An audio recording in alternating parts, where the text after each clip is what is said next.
Κεμπάπ για σήμερα και μερικά από τα μυστικά του για να κάνετε τέλειο κεμπάπ. Πώς το βλέπεις και σε ποσότητα? Ποσότητα κάτι έκανε σήμερα. Κάτι έκανε σήμερα. Είμαστε η αδερφή Μαλλιάρα. Είμαι ο Γιώργος. Και εγώ ο Ανδρέας. Μαζί σχεδιάσαμε και κατασκευάζουμε τις ψισταριές Άμπερκιο. Αλλά μας αρέσει το ψήσιμο και το μαγείρεμα. Και καλή παρέα. Μέσα από το κανάλι μας μοιραζόμαστε μαζί σας συνταγές αλλά και τεχνικές για ψήσιμο και μαγείρεμα. Ακολουθήστε μας πατώντας εγγραφή και κάντε κλικ στο καμπανάκι να σας έρχονται ενημερώσεις. Ελάτε και στην ομάδα του Facebook του Grill Philosophy, όπου έχουμε μαζευτεί πάρα πολλοί ψήστες και ανταλλάσσουμε απόψεις. Σας περιμένουμε. Καλά ψησίματα σε όλους. Καλά ψησίματα λοιπόν και από μένα. Λοιπόν, η προετοιμασία έγινε αρκετές ώρες πριν, 6 ώρες περίπου, για να κερδίσουμε χρόνο και να μην ταλαιπωρούμε και τον Ανδρέα. Μέχρι 2 ώρες δεν έχω πρόβλημα. Είναι ότι πρέπει και τα τσιπουράκια. Έτσι, μπράβο. Θα κάνεις τσιπουράκι και σου έχω και μιζέ έκπληξη. Σοβαρά. Έφυγες. Πάω για τα τσιπουράκια. Μείνετε μαζί μας για να δείτε μερικά από τα μυστικά και πώς ετοίμασα αυτόν τον κιμά για να κάνουμε τα κεμπάπ.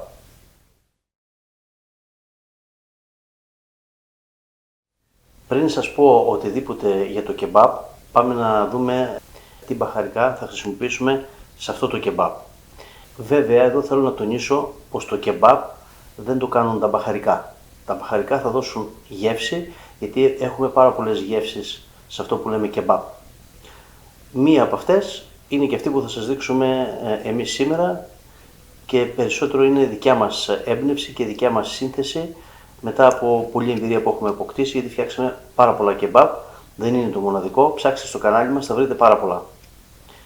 Να πω επίσης πως το κεμπάπ δεν είναι κεφτές περασμένος στη λάμα ή στη σούβλα και δεν είναι και μπιφτέκι.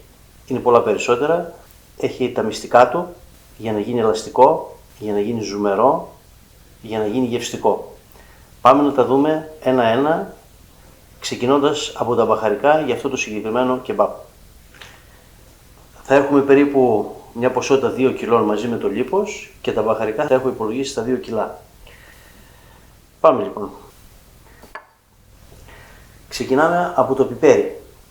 4 γραμμάρια πιπέρι μαύρο. 2 γραμμάρια μπαχάρι.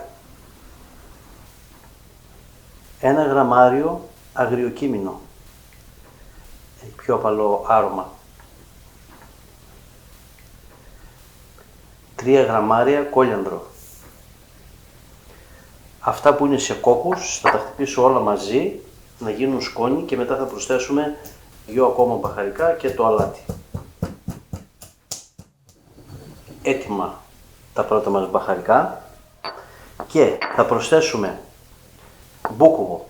Εδώ έχω κάνει ένα μείγμα από 3 μέρη μπούκοβο γλυκό και 1 μέρος μπούκοβο καυτερό. Και από αυτό το μείγμα έχω πάρει 4 γραμμάρια.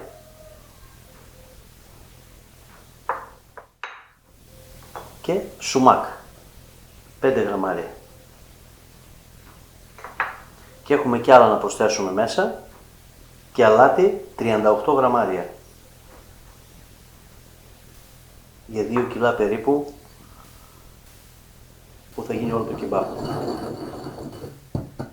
Χτυπάμε καλά γιατί χρησιμοποιούμε ανθό αλατιού που είναι χοντρό αλάτι, είναι πιο χοντρό δηλαδή από τα συνηθισμένα και σε λίγο πάμε για να σας πω περισσότερα περί κεμπάπ. Το κεμπάπ, όπως είπα και πριν, δεν είναι κεφτές περασμένος σε λάμα ή σε σούβλα και ούτε είναι μπιφτέκι. Είναι κρέας το οποίο έχει κοπεί με ειδικό τρόπο, έχει πάρα πολύ λίπος, δεν έχει μέσα ψωμιά, φρυγανιάς και τέτοια πράγματα, είναι καθαρό κρέας. Συνήθως στην Ανατολή γίνεται με πρόβιο ή μίξη πρόβιο και μοσχαρίσιο, όπως έχουμε εμείς εδώ, και σε άλλες περιοχές μπορεί να μπει και χοιρινό ανάλογα με τις διατροφικές συνθήκες του κάθε λαού που κάνει κεμπάπ. Τι σημαίνει τώρα κεμπάπ? Κεμπάπ είναι μάλλον περσική η λέξη και σημαίνει κρέας ψημένο. Κομμάτια κρέατος δηλαδή ψημένο ή περασμένο σε σούβλα. Τα κοφτά κεμπάπ είναι το κομμένο, το ψημένο κρέας το οποίο έχει κοπεί. Αυτό θα κάνουμε και εμείς τώρα, θα το κόψουμε για να το κάνουμε κιμά. Λοιπόν, το κόψιμο είναι πάρα πολύ βασικό.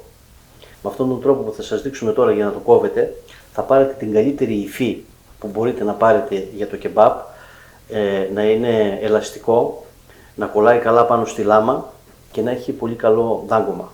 Αν δεν μπορείτε να το κάνετε με αυτόν τον τρόπο που θα σας δείξουμε, τότε χρησιμοποιήστε κιμά τον οποίο τον έχετε περάσει μία φορά από τη μηχανή, και σε αυτή την περίπτωση οι μηχανές οι επαγγελματικές είναι ούτως ή άλλως όλες ψυχόμενες, να είναι κρύος ο κιμάς και όταν τον ζυμώνετε να είναι επίσης κρύος. Με αυτόν τον τρόπο όμως εμείς που θα σας δείξουμε εδώ πέρα, κόβοντας το κιμά με αυτό εδώ το μαχαίρι ή με κάποιο μπαλταδάκι αν δεν έχετε τέτοιο μαχαίρι, δεν χρειάζεται το κρέας να είναι κρύο, ούτε ο κιμάς χρειάζεται να ζυμωθεί πολύ κρύος, παγωμένος δηλαδή. Και αυτό έχει να κάνει με τον τρόπο που έχει κοπεί το κρέας. Δεν έχουμε ταλαιπωρήσει δηλαδή τις ίνες όπως ταλαιπωριούνται για να περάσουν μέσα από τις τρύπες της μηχανές του κιμά. Λοιπόν, πάμε τώρα να κόψουμε σιγά σιγά το κρέας και εδώ θα σας πω πως έχω χρησιμοποιήσει 1 κιλό κρέας πρόβιο από μπούτι. Έχω βγάλει το λίπος όλο για να μπορέσω να το υπολογίσω μετά πόσο θα βάλω. Έχω μισό κιλό μοσχάρι από ελιά και έχω 200-220 περίπου γραμμάρια μοσχαρίσιο λίπος και άλλα τόσα πρόβιο. Δηλαδή συνολικά έχω 450 γραμμάρια λίπος για 1500 γραμμάρια κρέας. Λοιπόν, πάμε τώρα να το κόψουμε σιγά σιγά και να δείτε τη διαδικασία.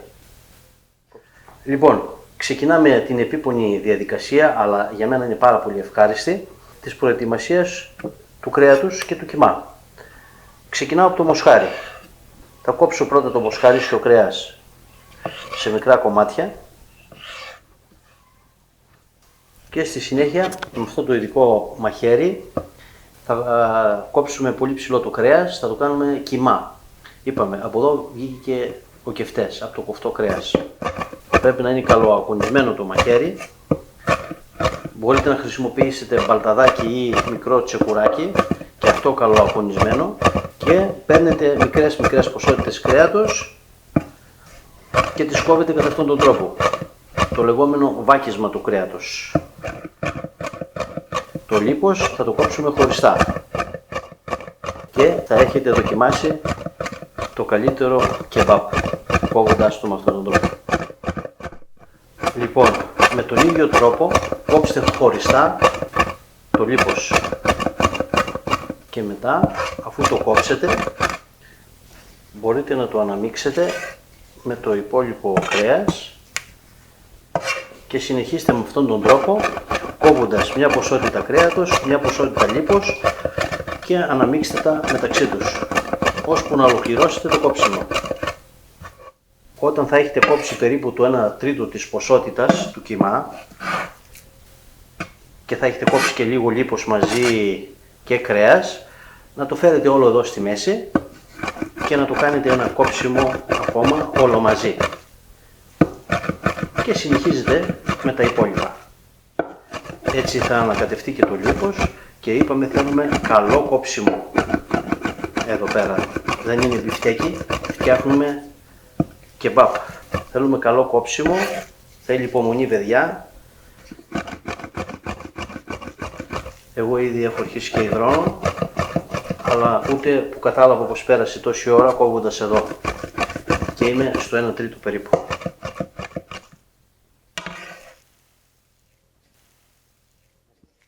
Αφού μετά από πολύ κόπο έσωσα να το κόψω όλο, τώρα θα σας δείξω πώς θα συνεχίσω. Έχω κόψει και άλλη φορά κιμάδες σε προηγούμενα βίντεο, αλλά ακολούθησα διαφορετική διαδικασία μετά. Ενώ εδώ θα πάμε κατευθείαν να προσθέσουμε τα υλικά μας. Για 2 κιλά που είναι όλος ο κιμάς μαζί με το λίπος θα χρειαστούμε παιδιά φλωρίνης, μία μεγάλη τριμμένη στον τρίφτη και την έχουμε αφήσει να στραγγίσει τα υγρά της. Δεν την έστυψα, φύγανε όσα υγρά μπορούσαν περισσότερα. Στον τρίφτη πάλι, στο ψηλό μέρος του τρίφτη, 2 με 3 κρεμμύδια. Και αυτά άφησα τα υγρά τους να στραγγίσουν. Λοιπόν, Και πάμε τώρα να τα δουλέψουμε με το μαχαίρι.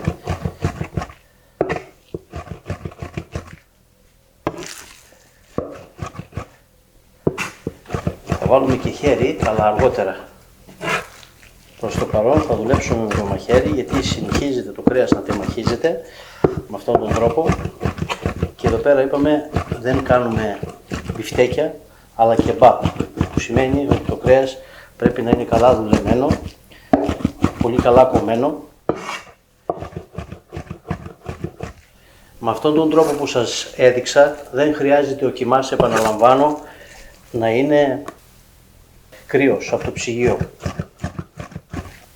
Για τους παλιούς μας φίλους που μας παρακολουθούν χρόνια, ξέρουν ότι όσες φορές έχω κάνει κεμπάπ, συστήνω το κρέας να είναι παγωμένο από το ψυγείο, ο κιμάς δηλαδή, να είναι πολύ κρύος. Εδώ πέρα όμως, λόγω του ότι ακολουθήσαμε αυτή τη διαδικασία κοψίματος και δεν το κόψαμε σε μηχανή, δεν χρειάζεται. Λοιπόν, πάμε τώρα στα μπαχαρικά και στο αλάτι. Ή μάλλον καλύτερα να ρίξω πρώτα το σκόρδο. 4 μικρές σκελίδες σκόρδο, λιωμένες.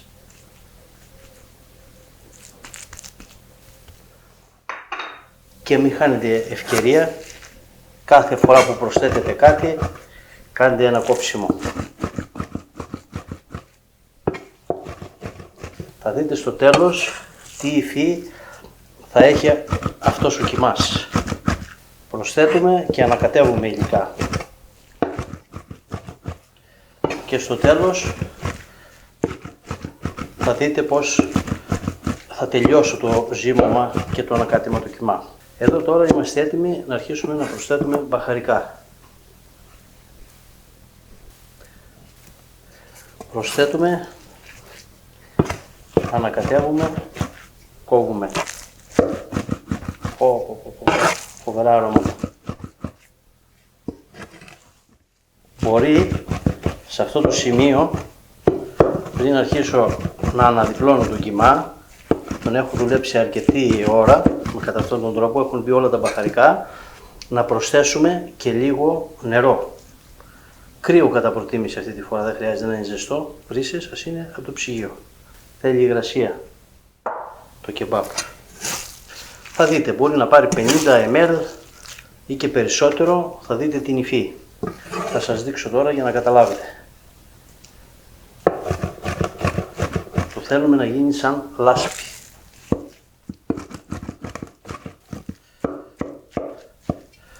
Μπορεί να προσθέσουμε και λίγο corn flour, μία κουταλιά ίσως και περισσότερο της σούπας και αρχίζουμε τα ζυμώματα.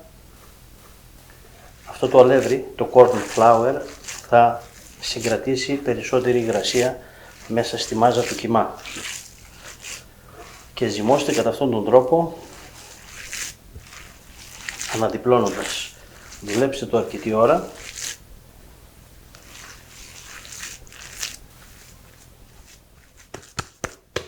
Μπορεί να ξαναδουλευτεί ξανά με το μαχαίρι.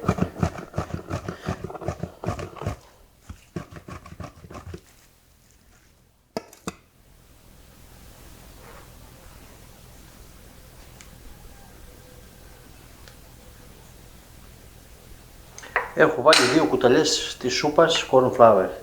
Τόσο είχα μετρήσει από την αρχή. Και ζυμώστε. Συνεχίστε κατά αυτόν τον τρόπο, ώσπου να πάρετε ένα μείγμα κολλώδες, λασπόδες, γιατί αυτό θα μας δώσει την ελαστικότητα, η υφή του, μαζί με τον τρόπο που το κόβουμε. Το λίπος θα μας δώσει την υγρασία, θα μας το κάνει ζουμερό και γευστικό. Στη γεύση συμμετέχουν και τα μπαχαρικά, που και αυτά θέλουν να μπουν με ακρίβεια, με προσοχή στις αναλογίες λοιπόν και στις ποσότητες του κάθε μπαχαρικού. Λοιπόν, θέλουμε ένα τέτοιο μείγμα, κολλώδες. Το αφήνουμε για 5-6 ώρες και μετά είμαστε έτοιμοι να ανάψουμε φωτιές. Γι' αυτό η προετοιμασία ας γίνει από αρκετά νωρίτερα, όπως έκανα εγώ τώρα. Λοιπόν, έχω ζυγίσει μια ποσότητα 120 γραμμάρια. Θα χρειαστούμε λάμες 18 με 20 χιλιοστά το πλάτος τους, 2 χιλιοστά το πάχος και αρκετά μακριές για να κουμπάνε μπρος πίσω στη θράκα και να μπορούμε να τις κρατάμε. Λοιπόν, μπορούμε να το περάσουμε είτε σουβλιστά είτε στο πλάι. Εγώ συνηθίζω με αυτόν τον τρόπο. Βασικό να βρέχετε τα χέρια σας σε κρύο νερό και μετά να απλώνετε. Αυτό γιατί το κάνουμε? Γιατί εάν τα χέρια μας δεν είναι βρεγμένα, τότε όπως πιέζουμε το κεμπάπ εδώ, θα κολλάει στο χέρι και όταν θα το σηκώνουμε θα παίρνουμε μαζί και το κεμπάπ, άρα θα χάνει την πρόσφυση που έχει με τη λάμα. Βλέπετε πως κολλάει πάνω, πως βεντουζάρει στη λάμα. Δώστε το σχήμα, αυτό εδώ.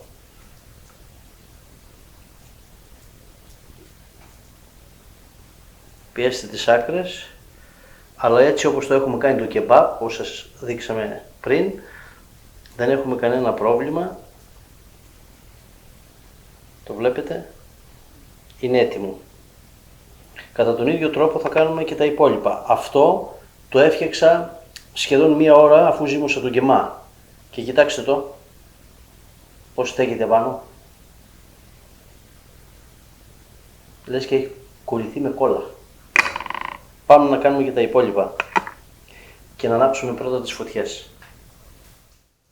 Λοιπόν, ο μυζές έχει πλήξει. Τι τα γίνεις λίγο μικρότερο ακόμα.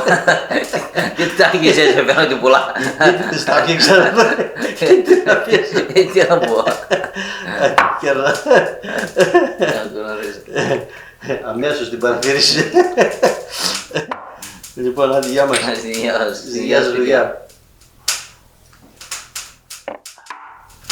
Δεν θέλω απόψεις, θα τα πούμε στο τέλος. Συγκρατήσω. Συγκρατιέμαι. Έτσι. Και το ψήσιμο αρχίζει. Εγώ θα σου ψήσω τα κοντοσούβλια Που περιστρέφονται, ξέρω. και εσύ τις λάμες. Λοιπόν, βάλαμε και 2 με περιστροφή. Γιατί μπορούμε και έτσι να ψήσουμε με περιστροφή.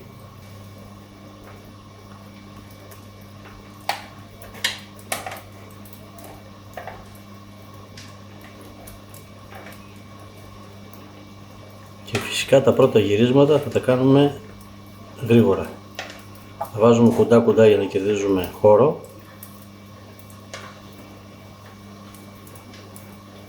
Και κάνουμε τα πρώτα γυρίσματα γρήγορα.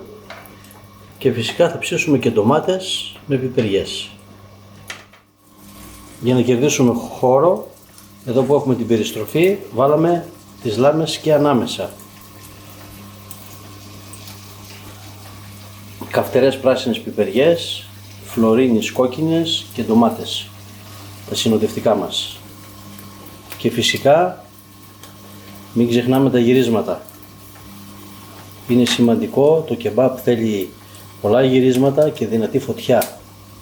Κοιτάξτε πόσο ξεκούραστο είναι το ψήσιμο του κεμπάπ με την περιστροφή. Αλλά και η λάμα έχει τη χάρη της.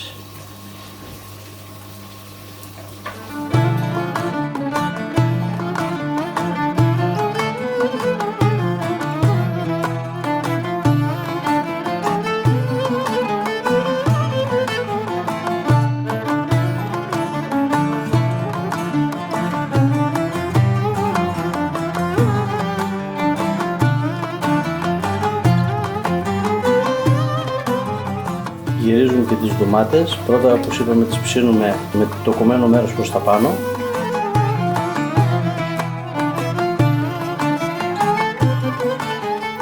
Κοντεύουν να ψηθούν.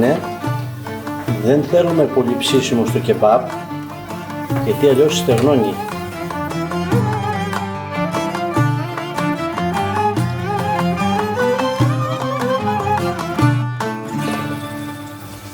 Προσοχή, όπως είπαμε, στο ψήσιμο, αυτή η επιφάνεια είναι καλά ψημένη. Για να τη δείξουμε κιόλας. Βλέπετε, αυτό θέλουμε. Έτσι πρέπει να είναι ψημένο.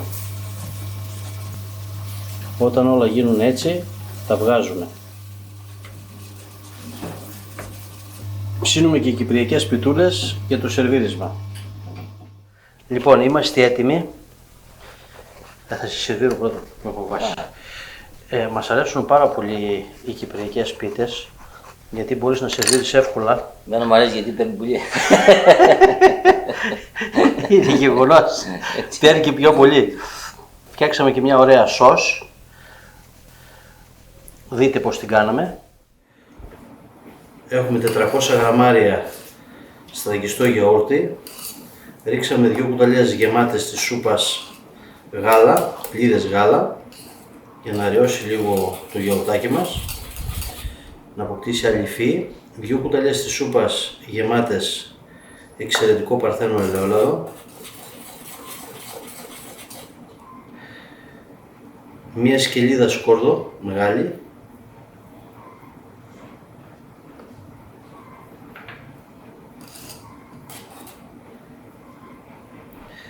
Ένα κουταλάκι του γλυκού κοφτό ξύσμα από λεμόνι.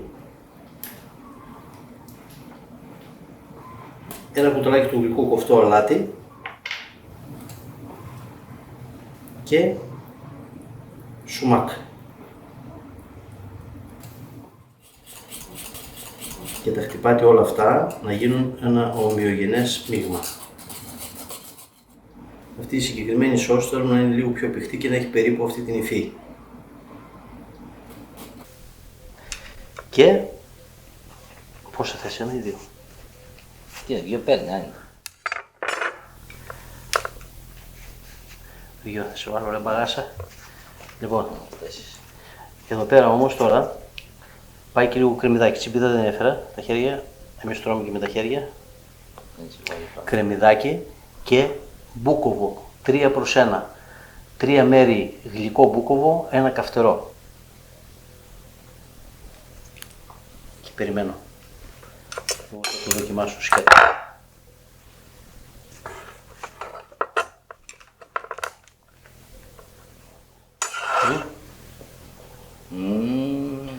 Και κοιτάξτε την ελαστικότητα.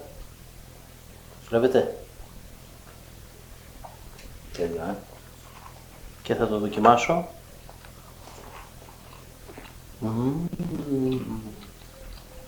Φοβερό δάγκωμα. Το κάτι άλλο. Και σε γεύση και σε υφή.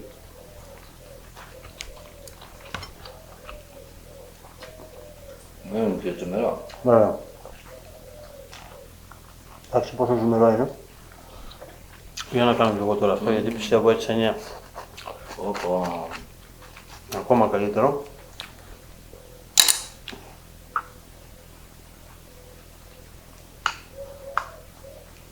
Μπόλικο πράγμα.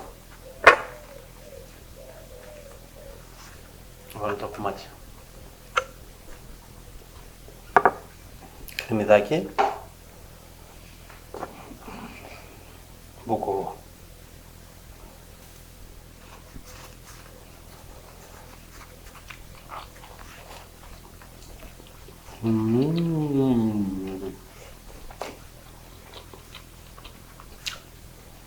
Τέλειο.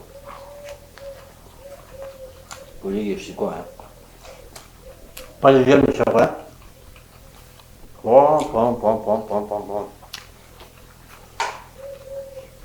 Και το μπούκοβο το 3 προς 1 είναι φοβερό.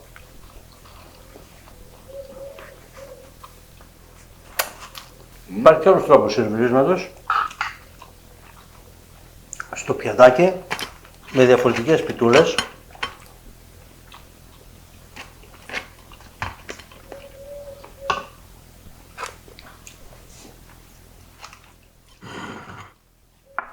Ένα και ένα δύο. Εδώ πάνε ντοματούλες, πιπερίτσες, κόκκινες, πράσινες, καυτερές. Ευχαριστώ. Εδώ. Χαλάει. Και εσύ εσένα. Χαλάει. Τι δεν θες. Θα φτιάξω, έχω εδώ πέρα. Λοιπόν.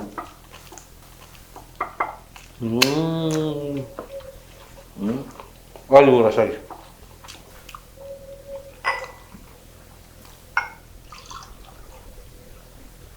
Έτσι. Άντε, γεια μας. Άλλη στη γεια μας. Συνεχιάζεις, παιδιά. Γεια σας παιδιά.